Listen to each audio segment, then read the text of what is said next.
Okay. Well, welcome Yankees fans. Welcome to the show. Episode, what are we on? 1031 of the podcast. The Yankees keep winning to start the season. They are now 5-1. They went on a road trip, a West Coast trip to start out their 2026 season. So not exactly, well, you know what? They got it out of the way. But they finished out that road trip winning 5 of 6. Not freaking bad. And most recently, which is what we're going to discuss in this episode, they just took 2 out of 3 to defeat a very good Seattle Mariners team. Possibly a postseason preview, but that's just what the streets are saying. So we're going to talk about that. We're going to talk about who propelled the Yankees to these wins and kill some narratives again, as we always like to do here on this show.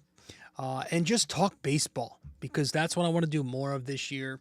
It's what I've been trying to get better at, is actually just talking about the game. You know, we discussed this a lot regarding the Knicks, how I don't think national media talks really basketball enough. They don't talk X's and O's. They don't talk schemes and break down actions and the system. It's kind of similar with baseball. A lot of baseball media, they do a really good job of that on MLB Network, although, you know, some of the stuff on there is a little bit,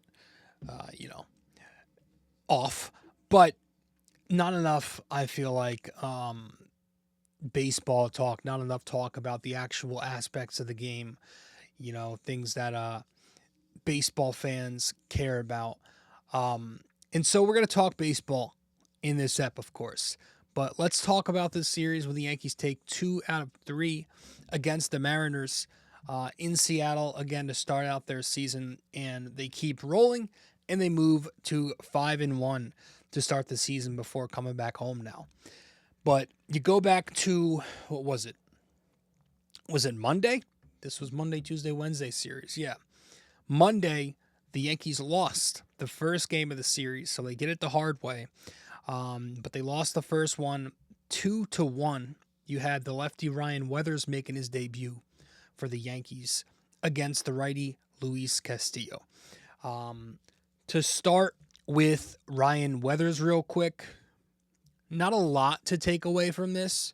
He goes 4 1/3, 1 run, 7 strikeouts, 2 walks, 4 hits, no home runs allowed, through 77 pitches, gets the no decision. I thought this was, and his next few starts will be important for him as he's trying to win a spot in this rotation, just like long term on this team in 2026. Because guys are coming back at some point. And I thought for a debut, it wasn't bad. He certainly wasn't without struggle. He struggled early with his command, just fastball command right off the bat there in the bottom of the first inning. He walks Brandon Donovan, the leadoff hitter, with a bunch of two-seamers out of the zone. And then he falls behind in the count to Refsnyder with, just a bunch of four-seam fastballs that couldn't land before he gets him to strike out. Bottom of the second, it was just some more traffic. He puts, I think, 3 guys on. It's in a Rosarina leadoff single on a changeup. Then it was Garver who walks after a 10-pitch at-bat. And then it was Cole Young, who became the best hitter of all time in this series, with an RBI single. Pretty good two-seamer on the inside, to be honest. But it makes it 1-0 Seattle. But that's when he started to find his rhythm. He found it as the game went along, at least in the middle innings of his outing. And all the strikeout stuff, as I mentioned, was there. Because even in the bottom of the first inning, he did get 2 strikeouts. He got Refsnyder to go down swinging. Foul tip, 97 on the inner half. He got Naylor to strike out with 3 straight two-seamers, followed up by a sweeper, throwing 97 with two-seam. Then you're all of a sudden, you got to adjust to a sweeper. That's difficult, even if it's mislocated, because he got 3 consecutive 97s. Bottom second, he escapes further damage than what it would have been with the strikeout. He gets Donovan to strike out, tunneling the two-seamer with the sweeper bottom of the zone. So just two different directions and two different speeds. Again, tough to pick up that sequence. And then again, that's when he gets hot. Bottom three, he has a clean 1-2-3 inning. He gets Julio Rodriguez to strike out swinging, just elevating speeds and elevating and changing eye levels. You know, he goes 90 elevating speeds, changing speeds and elevating eye levels, I should say.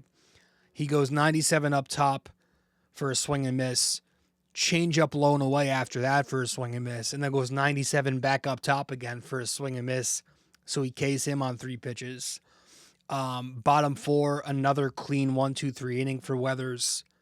He strikes out a Rosarina to lead off the inning. It was an 8-pitch at bat, but he goes 2 straight sweepers on the outside to get him. Victor Robles strikes out swinging to end the inning. Again, changing speeds and changing eye levels. 96 high and out to a changeup low and out. Tough to do that. Tough to adjust to that. Bottom five, he runs out of gas a little bit. Gets pulled for lefty masher, also former Yankee Rob Refsnyder. But overall, I thought it was a great outing. You know, so there was lots of traffic, which you don't like. 6 base runners and 77 pitches through 4 1/3. But what you do like is that he had 11 whiffs. He had 7 strikeouts to just 2 walks. So that was promising. You know, I thought his sweeper looked good left on left. He also had a couple of nice backdoor sweepers that he threw to their righty bats. I thought the changeup looked good. Once he started to locate the changeup down and away to righties, it's a pitch with great depth. But, you know, the thing with Ryan Weathers is his secondaries were never the issue. His secondaries always got swing and miss, but he never was a high strikeout guy because his fastball doesn't get whiffs. Both of his fastballs, right? Now, the good thing about his fastballs is it comes with good velocity. You know, he can hover around 97-ish. And he gets good separation in movement between the two, right? His 4-seamer gets more ride. The 2-seamers got more run. So there is some separation. And it comes out of a low arm slot, which just makes it tough to pick up those fastballs when it's coming at the arm slot that it's coming at left on right. It has that natural tail on the spin, but it's moving toward the batter, the righty batter at the same time. So that's just tough to pick up. Give me 1 second here. I got a text. So I thought, you know, he doesn't always locate his fastball properly. That's an issue as to why the fastball gets hit sometimes. And, you know, you saw in this outing, his velocity did drop off a little bit later on. Hopefully that's just him still building up. But overall, a good outing. Fastball, sweeper, changeup. You didn't see the bullet slider. You know, that's been a pitch I'm pretty curious about. He's talked about the bullet slider in interviews. He's not thrown the slider a ton the last couple of seasons, but it is an interesting pitch because it's completely different than his sweeper, where his sweeper has more, you know, diagonal break on it. His slider is more of a drop pitch. It's kind of a gyro slider with the spin on it going the other way. So I want to see what that looks like. I want to see if he does eventually incorporate that, but not a bad outing for Ryan Weathers' first time through. Offensively in this game, the Yankee bats just 1 run, 5 hits, 2 walks, no home runs, strike out 10 times, 1 sac fly. They were 0 for 6 in scoring position. Against Luis Castillo, they get no runs on him in 6 innings. Against the Seattle Pen, they get 1 run in 3 innings. Their run came in the top of the 7th against the righty Bizardo. That was Ahmed Rosario with a sac fly to tie the game at 1. So Rosario comes in initially for the right-on-left matchup. But Dan Wilson, I think it is, for Seattle, he counters that by bringing in the right-handed pitcher Bizarro. So it was either, you know, Boone knowing that was probably going to happen, do you stick with the lefty McMahon against the left-handed pitcher, or do you go to a right-on-right with Rosario? He goes to Rosario, and it pays off. Stanton goes 2 for 4 in this game with a double. Judge goes 1 for 3 with a walk. You thought that was going to be a promising sign. Wasn't. Caballero goes 1 for 2 with a walk. The Yankees were spamming the ABS system in this game. They were 5 for 5 in this game alone. And I think Caballero had 2 successful challenges of those 5. So that was cool. Ben Rice, 1 for 4 in this game. Everybody else besides those guys, besides Rosario, Stanton, Judge, and Caballero, or besides Stanton, Judge, and Caballero, and Rice, were 0 for 18. So Luis Castillo's tough. He's one of the ace pitchers in the game. Good fastball, good changeup. But in this game, the Yankees just could not touch his fastball top of the zone. Tons of ride, tons of life. They were consistently swinging under it. That led to a lot of swing and miss. That led to a lot of soft contact, pop-ups. There was just no power, very little hard hit balls. Sometimes when an ace pitcher like Luis Castillo is on, there's nothing you can do. And that's exactly what happened on Monday night. The bullpen for the Yankees, going back to the mound for them, Cruz escaped the remainder of the bottom of the 5th. We'll talk more on him a little bit later. Jake Bird did a great job in the bottom of the 6th. 1 inning, no runs, no base runners. Brent Hedrick was good in the majority of the bottom of the 7th. He threw 4 consecutive four-seamers to Rivas to get a strikeout to lead off the inning. Gives up back-to-back hits. Young with a double. Slider middle of plate. And then it was Donovan with a base hit, fastball top of the zone to put runners on first and second with 1 out. Cal Raleigh ends up pinch hitting. He gets him to strike out swinging, splitter bottom of the zone. That's when he's pulled for Camilo Doval. Doval, in this game, did well. He escapes the remainder of the bottom of the 7th. He gets Julio Rodriguez to ground out to end the inning on a couple of sinkers. And then Blackburn comes in for the bottom of the 8th, pitches a clean inning, comes back out bottom 9, loses the game, right? Bottom 8th, he gets 3 ground balls and a walk. Fine. Bottom 9, single, fly out, single, and then the walk-off single to Cal Raleigh. So finishes his line 1 1/3 innings, 1 run, 3 hits, a walk, no strikeouts. Takes the loss. Gives up a bunch of ground ball hits, so it wasn't the worst in the world. But that was kind of the big talking point from this game, was that Aaron Boone, he had plenty of lefty lanes, plenty of ground ball lanes to use Tim Hill, but you never saw him. Bottom of the 7th, he goes to Brent Hedrick over Hill. That was curious, but Hedrick's a part of this pen, and they like the fact that he throws a little harder. And then the bottom of the 8th, he doesn't let Camilo come back out, just leaves him for 2 pitches there the prior inning. I said at the time, and I had a feeling this was going to be the explanation, and it was. Boone didn't want to sit him down and then get him back up again. That makes sense early on. As a former pitcher, obviously not at any level that is close to the big leagues, I understand that feeling, though. But he ends up going to Blackburn over Hill again, which, again, I was curious about that. Bottom 9, he brings him back out. Still no Tim Hill. Didn't like that. So I get that the bottom of the Yankee pen is too short to win games when your starters go less than 5. But you did have Tim Hill available. I'm not blaming Aaron Boone. He's probably trying to find answers in the early going here and find a lane for someone like Paul Blackburn. The Yankees, for whatever reason, like Paul Blackburn. They think he's like the next Luke Weaver, apparently.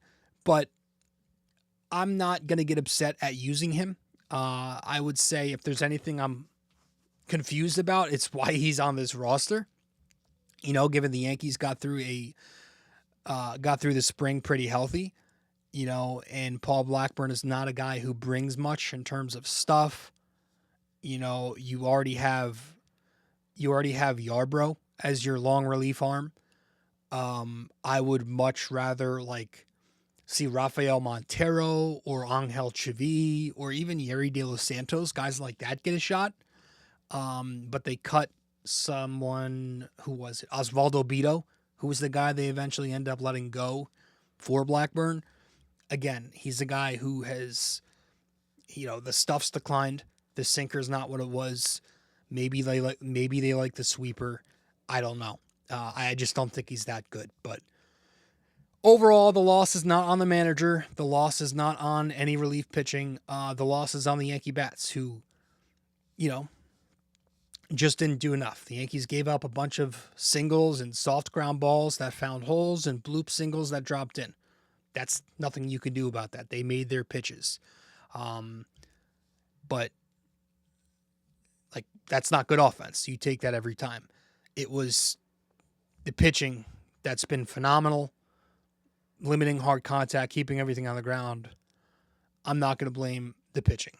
I'm going to blame the bats. So that was your 2-1 loss on Monday. But you get to Tuesday's game and the Yankees win this 5-0. You had the lefty Max Fried going up against the righty Logan Gilbert. And overall, this was a great all-around game. You know, you saw the continued elite pitching from Fried and the pen. You saw the continued good base running, you know, stolen bases, taking extra bases off base hits like Bellinger going from first to home. Continued to see good defense all around the diamond, right? Especially in your infield, Rice and Jazz, and good bounce back hitting. You know, they got to Gilbert early. The Yankee bats finished with 5 runs on 9 hits, no home runs, 3 walks, 10 strikeouts, 4 for 8 with runners in scoring position, hit into 2 double plays, and they stole 2 bases. But against Gilbert, they get 5 runs in 5 1/3 innings. And against the Seattle pen, let me just fix the screen here because I keep forgetting to put that graphic on a loop. Give me 1 minute. Love when that happens mid-show. Let's not. I don't want to take the chance and screw up my recording, so I'm not going to go into the settings of the software here. If you're listening, don't bother what I'm saying. But 5 runs in 5 1/3 on Gilbert, no runs in 3 2/3 on the Seattle pen. But top of the first inning, you know, the Yankees forced Gilbert to throw, it was 28 pitches, I believe. You know, you get Rice and Stanton with back-to-back RBIs, Rice with a double, Stanton with a bloop single. 2-0 Yankees after that inning. Top 4, you get the Cal Raleigh error overthrow when Bellinger steals second. Grisham's going to score from third there. Stanton with an RBI double to left field. That's when Gilbert is pulled for Wilcox. And then it was Jazz with an RBI base hit to right field against Wilcox to make it 5-zip. Grisham goes 2 for 4 with a double in this game. Bellinger goes 2 for 3, a walk, a stolen base, and a caught stealing. Rice was 2 for 2 with a double, 2 walks, and an RBI. We'll talk more on him in a bit. Stanton 2 for 4, a double, 2 RBIs. Jazz 1 for 4, that RBI, and a stolen base. And your 7, 8, 9 hitters in this game, which was Escara, Caballero, and McMahon, 0 for 12, 5 strikeouts. So that was your offensive production. Your bullpen in this game went 2 innings. Hedrick got the 8th, clean inning, 1 strikeout, 1 hit. Hill got the 9th, 1 inning, no runs, no base runners. On the mound in this game, and this was the guy I was going to tip my cap to until another man stole it from him in Game 3, but Max Fried was still very good, and he was dominant, and he threw 7 innings of shutout ball, 6 strikeouts, 1 walk, 3 hits, no extra base hits, 1 hit batter, 90 pitches, gets the win. Let me tell you something about Max Fried, man, because this guy has been nothing but just straight value as a Yankee. You know, they're not paying him that much money compared to the market. I know he's a little bit on the older side, but so far he has been so good for them, and quietly too. Like, he's falling under the radar because he's not a guy who overpowers you.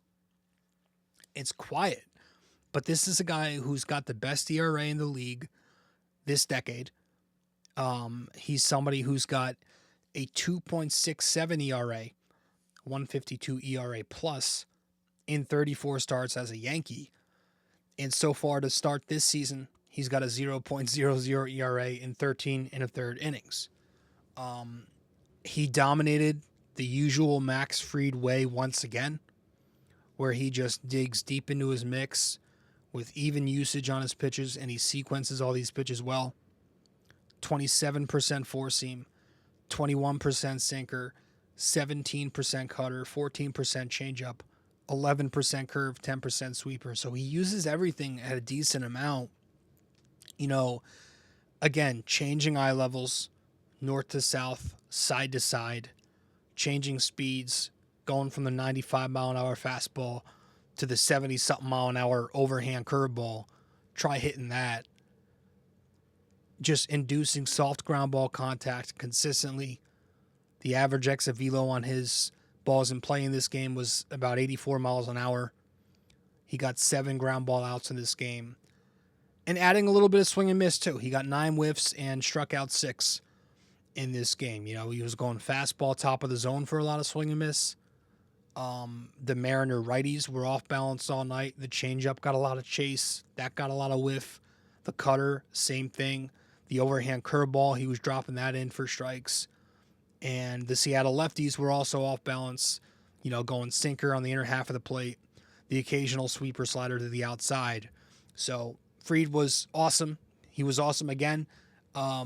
He always gives the team a chance to win without needing to explode for a bunch of runs, because more times than not, he's going to limit you to 2 runs or less. And that is why he's labeled as the new stopper, right? After a Yankee loss, he's always there to restore order. So Max Fried continues to be dominant. And then you get to Game 3, which took place yesterday, Wednesday, where the Yanks win 5-3 over the Mariners. You had the righty Cam Schlittler against the righty George Kirby. The Yankee bats scored 5 runs on 6 hits, 2 home runs, 3 walks, 9 strikeouts. They go 2 for 3 with runners in scoring position. 1 stolen base, 2 caught stealing, and they ground into 1 double play. Against Kirby, they get 4 runs in 6 innings. Against the Seattle Pen, they get 1 run in 3 innings. Top of the first, Ben Rice, RBI double, 1-0. Top of the 6th, Paul Goldschmidt, 2-run home run. This was a right-on-right Paul Goldschmidt home run to make it 4-0. So that was nice to see. Bat speed a little better early on here for Goldie. Top 9, Rice with a solo home run during a 2-run game. So this was a big one just to give the Yankees some more comfort going back out there. It's 5-2 Yanks after that. So Rice goes 2 for 3, home run, double, walk, 2 RBIs. Again, we'll get to him in a sec. Bellinger 0 for 3, a walk, a stolen base. Did a nice job in left field. A couple plays he had to go back on and get. Goldie 1 for 4 with a home run, 3 RBIs. Jazz 1 for 4. Gets picked off at first base. Gets caught stealing second base. Rosario 1 for 3, and then Wells 1 for 3. So that was your offensive production. The bullpen. Yeah. The bullpen in this game made it a lot more competitive than we wanted. Fernando Cruz was very good. We'll talk more on him. But everybody after that, like Camille Doval, didn't have it. He gave up 2 runs to cut the lead in half in the 8th inning. Couldn't find the zone consistently. And then Bednar continued to struggle. Maybe it's a little bit of WBC fatigue. You're seeing a lot of guys get off to slow starts who participated in the Classic. But Bednar comes in. He allowed the inherited base runner in the 8th, that second run.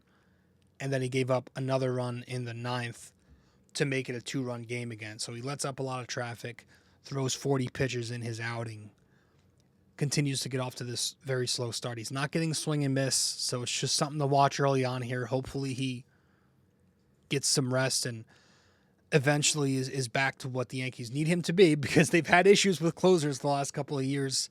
Although I think it's a little overblown with some of them, but in this game, Aaron Boone, again, we mentioned it. Did we mention it? No, I don't think we did. But I had no issue removing Cam Schlittler with the low pitch count. Even if the bullpen imploded afterwards, it doesn't make it a good or bad decision if something happens after that. I hate when people like do that. It's all about the process. Like the results don't make it a good or bad decision unless it's something that's blatantly obvious. But like you're trying to keep him healthy. The guy is behind schedule from spring training where he missed a start or two because of the back injury. He's got to build up, and that's exactly what they're doing. They're building him up, letting him go this many pitches in the first outing, this many more pitches in the second outing. They're doing it the right way. I want this kid healthy. That's all I care about, and they're doing it because they've got the data to show it. I also had no issue sitting Stanton. I know he's been hot. I know he's batting 500, all that. Same thing. Please keep this man healthy. You finally have him to start a season. The Yankees have a plan here. They don't want to play him more than 3 consecutive days. They don't want him to flare up with the elbows or hamstring or whatever it is, something lower body. Like they want him to play 130 plus, right? That's 80% of the season ish. They want him to play that many games. So they're going to try everything they can to keep him healthy. They will sit him when there is a series that calls for lineup flexibility or a series that maybe they don't think they absolutely need him to play every game in. I think the idea that like he's going to get hurt anyway, just play him. That's like a fan thing, you know, that is not a thing that an organization is going to say. I think that's wild. It's something I've said in the past too. I think that's stupid, but I'm a different fan than I have been in the past. So I'm fine with what they're doing with him. But going back to the bullpen from this game, and this is where we will start tipping our caps.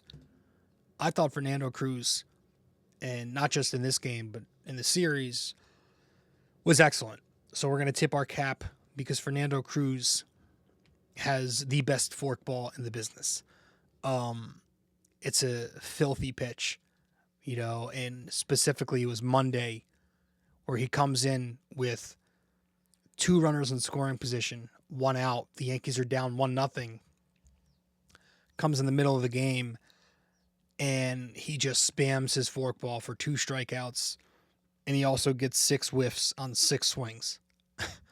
You know, he goes 6 consecutive forkballs to Dominic Canzone for a strikeout, bottom of the zone, and then he throws, I think, 4 of the 5 pitches to Julio were forkballs, gets him to check swing for a strikeout, goes forkball below the zone. Just filthy. The break on it. It's a slower splitter than most, which is why I call it a forkball. It's much slower and it has much less spin. And it just, the drop on it, man, it just falls off a table. So he goes in this series combined 2/3 of an inning. Or does he? I don't know. In Monday's outing, he goes 2/3 of an inning. No runs, no base runners, 2 strikeouts. And then yesterday, he throws 2/3 of an inning more. Same thing, no runs, no base runners, gets 1 strikeout. He comes in yesterday after Cam Schlittler. Nobody on, 1 out. Yanks up 4-0. Gets a weak pop-up off the bat of Naylor. It's a forkball up in the zone. And then he gets a Rosarina to strike out looking. Freezes him on 2 fastballs after throwing him a couple of forkballs. So he saw 2 forkballs out of the zone. I think he froze him by going to 2 straight fastballs after that. So that was nice. So Fernando Cruz gets his first tip of the cap this year. And then remaining on the mound, we're going to go to Cam Schlittler in this series. I think he was once again the best starting pitcher of the series. So we're tipping our cap to him for the second time in 2 turns. And yesterday, he goes 6 1/3, no runs, 7 strikeouts, no walks, 2 hits allowed, 1 double, 1 single, no home runs, 15 outs in a row to end the game there, which was nice, and he picks up the win. Again, 79 pitches, no problem with it. The velocity was down, but it's also freezing cold in Seattle, so he was only 95, 97 as opposed to the usual 99, 100. So yeah, the velo was a little down because of the weather. Maybe a few more hard hit balls than you wanted early on, but he was still dominant. He took down a San Francisco lineup in his season debut who hits right-handed pitching pretty well. And now he takes down one of the top lineups in the American League. I love this kid. I love guys with velocity because they give you a high floor. There's a large margin for error.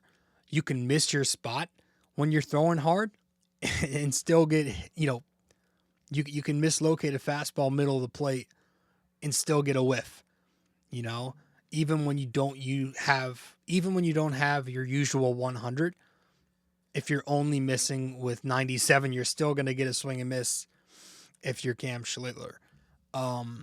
Just consistently inducing whiffs and chase with his 3 fastball shapes and then mixing in the curveball. He was blown by Seattle hitters with his different fastballs. He blew by Cal for a couple of strikeouts, 96, 97. He blew by Julio, 97 for a strikeout. He blew by Dominique Canzone, top of the zone, 97 for a strikeout. And then he had a couple of them, these front hip two-seamers to the lefty Rivas for a couple of strikeouts on him. This one I'm going to show in particular, if you're watching the podcast, was one of the filthiest two-seam fastballs I've seen. And to front hip him like this, to start out at his hip and then for that thing to move back into the inner half of the zone, I mean, just watch it in slow motion here. That is insane. To have that velocity, again, that's a 98-mile-an-hour two-seam fastball, but with like this screwball changeup like action on it, where it just comes all the way back into the zone. How do you hit that? And then he's throwing he's throwing these cutters where he's jamming guys like Cole Young, cutter on the inner half for a strikeout. That was another sick pitch he threw in this game. The kid is sick. And I just love the way he attacks the zone with his different fastballs. And I also like the fact that he flashed in the slider. He threw a couple of sliders to the righty bats from the Mariners, and that's something we've been asking. Bottom of the 4th inning, against the righty Randy Arozarena going away with the slider. Did the same thing in the 7th to Julio going away with the slider. 2 righties, you just need to use that slider a little bit more. Just mix it in. Develop confidence in it. Make it part of your arsenal, part of your pitch mix to some degree. It doesn't have to be your best pitch. Doesn't have to be your most used pitch. It can still remain your least used pitch, but just show it a little bit more to have something soft that goes away from righties, right? He's got the sinker that he can run into them. He's got the 4-seam fastball that can go top of the zone. And he's got the cutter if he wants to go away, but that cutter is more of a hard slider. It's got great movement, but it's not a real true off-speed pitch. It's a cut fastball. It's going to sit 95 plus. To have an actual slider that sits, even if it's low 90s, like 90 miles an hour or 89, that's completely different than what we're seeing, 95 to 101. So that's going to be key. Something soft going the other way for righties. And I like that he did mix in the slider, even if it was just a couple of times. But right now, it's still just incredibly tough to hit this kid because of the 3 different fastball shapes at that velocity. One goes up, one goes left, one goes right. All coming out of the key part is the same arm slot. That's the key. I remember when I used to play ball, I was a pitcher. One of my issues was I tipped. I threw fastballs and I had to mix and match because I didn't throw hard, but the majority of my pitches, I was over the top. And my curveball, which was a really good overhand curve or 12-6 curve, I did not throw it over the top. It was a big tell because when I threw my curve, it came out like this, literally hammer. And it was just easy to read. I remember the opposing dugout always chirping, you could tell. So the fact that Cam Schlittler is consistently coming out of the same arm angle with his fastballs is big, and then again, to mix in that curve to lefties. But this kid just continues to dominate baseball. and some numbers here for you. Since Cam Schlittler's big league debut, including his 2 postseason starts, he's got a 2.36 ERA in 99 innings where he's striking out 113 batters. This season, 11 and 2/3, 3 base runners, 15 strikeouts, 40% K rate, no runs. I think he's compiled enough of a sample in his big league career at this point that we can call him an ace. I think he's already an ace. I think the next questions are, can he become top 15? Is he already top 15? I don't know. Can he become top 10? I don't know. His ceiling is high, man.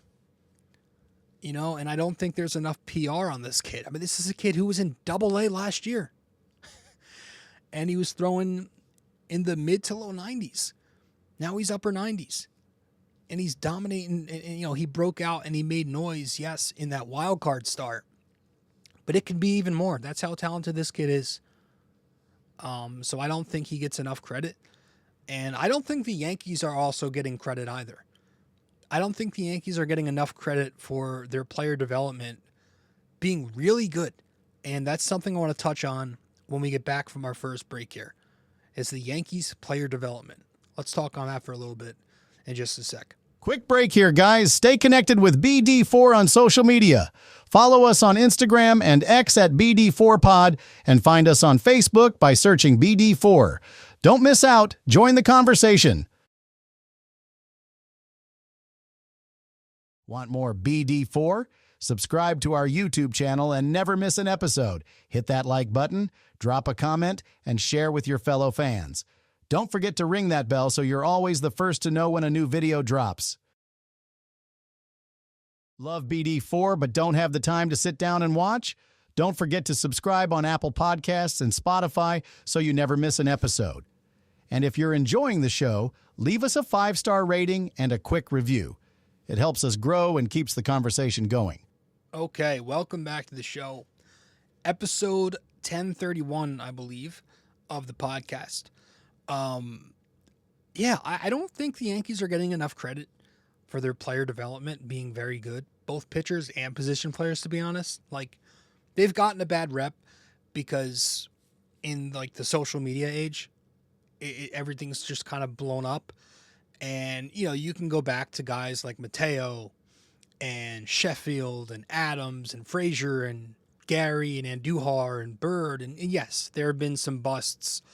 But I also feel like nobody ever puts that much attention on the guys who are hits, who do boom, right? And relative to the rest of the league, at least in recent years, given how little prospects pan out, the Yankees develop a good amount of booms, and we can go back a few years ago, but if we really want to stay recent here, Schlittler, Warren, even Dominguez, as much negative attention is on his defense, was an above average bat. Wells, and Ben Rice, not to mention Aaron Judge, has worked out pretty decently. But I was thinking about this, and I saw a really good tweet.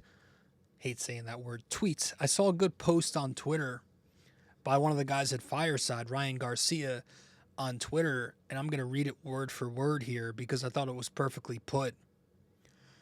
Said the Yankees have a first baseman with a 135 WRC plus since the start of 2025, and a starting pitcher who has a 2.61 ERA since coming up. Actually, I think that might be 2.55. But neither guy went in the first 200 picks of their respective drafts. No team has traded more top 30 prospects than them over the last 365 days. They develop very well. He also went on to say, find me an organization with 2 homegrown players as good as either of them who were drafted as late in their respective drafts. Then show me their record over the last 5 seasons. And he also goes on to say, oh yeah, and one of the smallest signees from the 2022 IFA class is the guy in their organization who sits 98 to 100. So, yeah, I mean, I know it's unpopular to say and it's not cool and it's not trendy, but like things are pretty good in the Bronx. You know, like things are not bad at all. And they're developing young talent. There's veteran talent on the roster. They've got prospect talent that looks pretty promising right now in Scranton and in Somerset with the Granhe and Elmer Rodriguez Cruz and Jones and Lombard. They've got this pitching coach who seems to untap potential of every single journeyman reliever who comes on this team control contract all the time. He does that. He does magic. And you've got this organization that's got money and that's got the prospect capital to make big deals, as they've been doing with these prospects who apparently they don't have, according to Twitter, the last couple of years. You know, how do you think they got Jazz? You know, look at what they've done with guys like Jazz and even guys like Grisham, right? They turned their careers around and made them these wide-known names around baseball. Jazz has become a top 2 second baseman in the game. You know, for a guy that was used to be known as this overrated guy who was not that good in Miami, look at where he is now. People hate him around baseball because he's become this good, loud player. Trent Grisham, same thing. He's become a starting caliber player. They got 35 home runs out of this guy last year. So I think they need a little credit. Their scouting department needs a little credit. Their analytics team, Cashman, who does it really well. He's building, the lineup in a very smart way. He's tailoring the lineup with lefties who have these swings that are tailored for this ballpark, these exit velos, the batted ball profile, guys who lift the ball in the air, perfect for Yankee Stadium, and it's paying off, and the way they built their bench with righties to go when you have bullpens that come in and you need the matchup, it's smart, right? And speaking of young talent, this is where we will segue and tip our cap to one Ben Rice, who we're going to tip our cap to the first time this year to him, because you can clearly see the star potential here. Let's just start with the defense, because I want to give him a shout out there. You can also clearly see he's worked on some things at first base. He had a couple of games ago, I thought he missed some balls. It wasn't great, but for the most part, it's noticeably improved.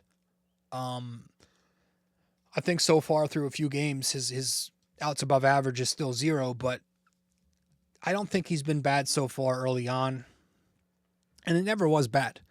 I think his outs above average last year was also 0 or 1, maybe even. So I think the first base for Ben Rice this year has looked good so far. He's made some nice plays, some nice throws, some nice picks. But also the bat, this kid can rake. He's a rising star offensively, just a first baseman with power and discipline from the left side of the plate. Last season, he produces the numbers that he produced with tough luck. This season, he's getting a little bit more luck, and he's been even better so far. It's somebody who just has the profile you want. He stays inside the zone. He hits balls hard. He hits those balls in the air. So far he's had some ground balls this year, but that part's going to come along. He's kind of just, you look at the guy's, again, batted ball profile, his StatCast metrics. He is literally the first base version of Juan Soto. We did lose Soto, but we also have Soto at home, as people like to say. But this is, the kid's always been talented. And this is why we don't evaluate players on results anymore, like they're these robots. No, let's look at the actual baseball aspects of it. I want to have a little fun here, and I want to pull up a DM I got a couple of years ago from a follower. Not going to release the name here, but it's an IG story I put up a couple of years ago. This was February 2024, so this was entering, this was February 2025, I should say. This was entering last year. So going into the year, coming off the bad season or the bad first month or two stint that Rice had in 2024. And I put out an IG story just talking about how I think Ben Rice is going to break out. and because I like some of the underlying stuff. And I get a DM that says, because I was a very pessimistic fan at the time, like, you're, for all your pessimistic takes, Ben Rice is your only optimistic one. And it's a bunch of laughing emojis after that. Um, and yeah, I'm glad to say that I stuck with Rice and I saw the underlying stuff, because it's like, why would we evaluate based on results? It's like saying you want to get in shape, but not caring whether you actually exercise, eat well, build good habits, but just step on the scale and judge the number. You know, how do fit people become and stay fit? By doing the right things, process, running, weight room, etc. How do good hitters become and stay good hitters? By doing the right things, by hitting the ball hard, by not chasing out of the zone, etc. So it might not translate overnight, like getting in shape won't, like Ben Rice from 2024 to 2025, but repeating that process over and over will eventually get you there. And that's what we're getting right now with Ben Rice. You're finally seeing it pay off after how much he struggled for a couple of months when he first came up. But the underlying stuff was always there with him. And the Yankees are finally getting hot offensively, hopefully. You know, this was another narrative that I always hated. It was dumb last year. And the Yankees are off to a good start this year. And I think it's still dumb because people, for some reason, just say stuff now. In an age where we have data to back everything we say up, people are still going to go out there and say the Yankees can't hit good pitching. And it's Yankees fans who say that, which is wild because Yankees fans are the ones who watch 162. But this was a lineup last year that was top 5 in like every important metric, both results and underlying stuff, against top 20 ERA starting pitching last year and top 20 expected starting pitching, expected ERA starters last year. They were top 5 in every important metric there. And they were also top 3 in every metric versus playoff competition and competition above 500 last year.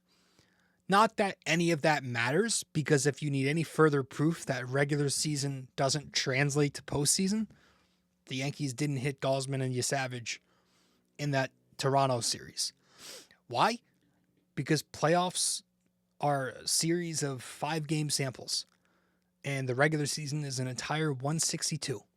So once you get to the playoffs, it's flip a coin. I always like to say, would you be more shocked if the world champion Dodgers started out the season 4-3, or more shocked if they finished out the season 82-80? So, but for what it's worth, you know, to further shut down that crowd who has that narrative, like so far this season, starting pitchers have a 5.40 ERA on the Yankees. They faced some good ones. Webb, Ray, Malley, Castillo, Kirby, Gilbert. All of them combined have a 5.40 ERA. 6 earned runs in 5 innings against Webb. 5 runs in 5 1/3 against Gilbert. 4 runs in 6 against Kirby. The only one to completely shut them down was Luis Castillo. They even did a little bit to Robbie Ray and Tyler Malley. But I love the fact that they're getting to starting pitching early in this series. You finally saw them crack the board for a couple of runs in the first inning. You know, 2 games in a row now. That, when you can do stuff like that, that's such a morale killer. And it just boosts your odds so much of winning the game. So I like that they did that. And I continue to like that they're starting to produce some offense and they're continuing to win games without Aaron Judge being Aaron Judge. Aaron Judge's at-bats look terrible. He's consistently behind in the count. He's got a 535 OPS right now. He's striking out damn near every freaking at-bat. But the Yankees are 5-1, and they've got 10 runs in their last 2 games without his production.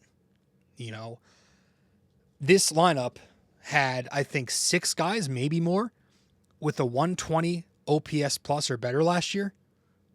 And they had about 10 guys above league average in that metric. That's wild, and that's not popular. That doesn't happen around the league. So to say that they only rely on Judge is just unfair. to the work these other guys put in and the production they've been giving you. It's just ignoring it.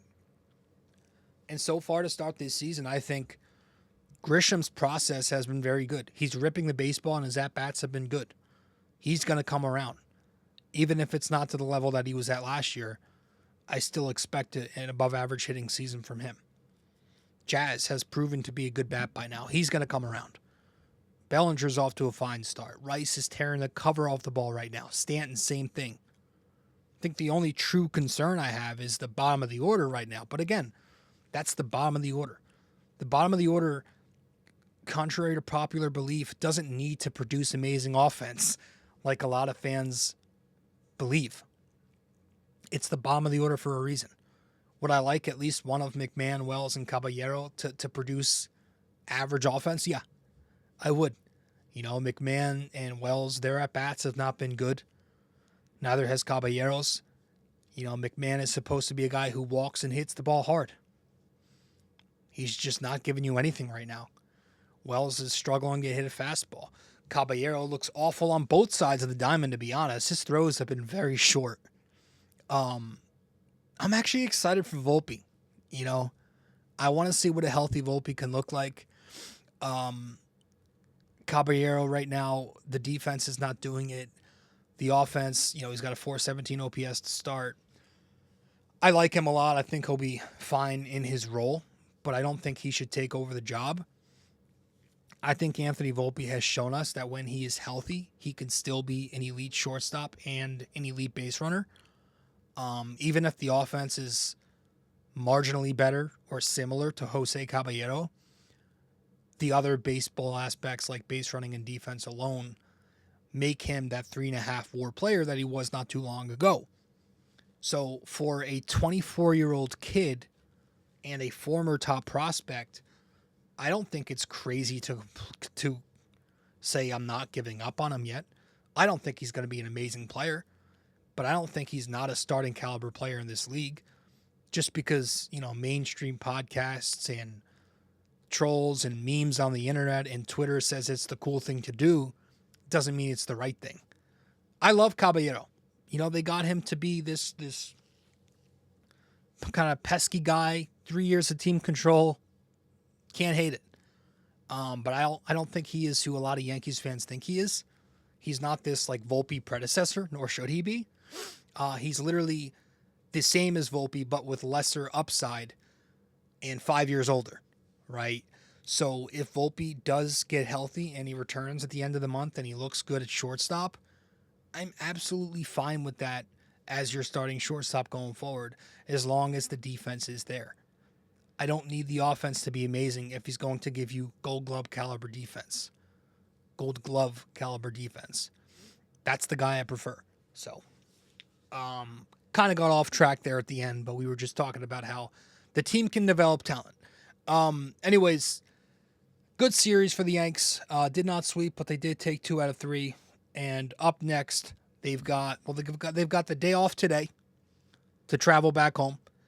But then they've got the Miami Marlins coming to the Bronx for a 3-game weekend series. So Friday, it's Warren versus Perez. That's going to be a tough one. Saturday, it is Weathers versus Meyer. I believe I'm going to that game if it doesn't rain. And then Sunday, it's Fried versus Chris Paddock. So we will see. I know the Marlins are off to a 5-1 start as well, but I think the Yankees is a bit more sustainable. So we'll see. And with that said, let's wrap up this episode with our trivia question of the day. And that trivia question for this ep is, Robinson Cano was an 8-time All-Star during his stints with the Yankees and Mariners. How many of those selections came with the Yankees and how many with the Mariners? All right, so let me know the answer. But that's it. That's all we got. I appreciate you all tuning in. And I'm going to get out of here because my voice is starting to go. So I appreciate you all, and I'll see you very soon. Go Yankees. Hey guys, thank you for listening to BD4. Be sure to follow us on social media, subscribe to us on YouTube, and give us a 5-star rating on Apple Podcasts. We'll see you next time.